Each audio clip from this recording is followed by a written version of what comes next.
ఎప్పుడైనా ఎక్కడైనా మీ చేతిలోనే వార్తా ప్రపంచం. మీ మొబైల్లో, మీ కంప్యూటర్లో, మీ టీవీలో సాక్షి టీవీ డిజిటల్ ప్రసారాల కోసం లాగిన్ అవ్వండి www.youtube.com/sakshi-tv. సబ్స్క్రైబ్ సాక్షి టీవీ యూట్యూబ్ ఛానల్. కాంతార మూడో భాగం గురించి కూడా అప్డేట్స్ మొదలయ్యాయి. ఏకంగా యంగ్ టైగర్ ప్రాజెక్టులోకి అడుగు పెడుతున్నాడని ప్రచారం సాగుతోంది. కానీ KGF 3 గురించి ఎలాంటి అప్డేట్ లేదు.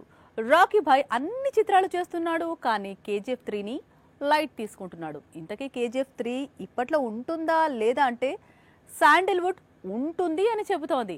పైగా KGF 3 రిలీజ్ ఎప్పుడో కూడా లీక్ ఇస్తోంది. KGF 2 తర్వాత చాలా సమయం తీసుకొని 2 చిత్రాలను ప్రారంభించాడు యష్.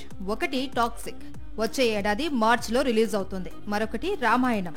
ఇది 2 భాగాలుగా ప్రేక్షకుల ముందుకు వస్తుంది. రామాయణం మొదటి భాగం వచ్చే ఏడాది దీపావళికి, రెండో భాగం 2027 దీపావళికి రిలీజ్ కానుంది. మరి ఆ తర్వాత ఏంటి అంటే KGF 3 అంటుంది శాండిల్వుడ్. 2028లో KGF 3 సెట్స్ పైకి వెళ్లనుంది. ఈలోపు ప్రశాంత్ నీల్ తన చేతిలో ఉన్న యంగ్ టైగర్ తో మూవీ అలాగే సలార్ సీక్వెల్ షూటింగ్స్ కంప్లీట్ చేస్తాడు.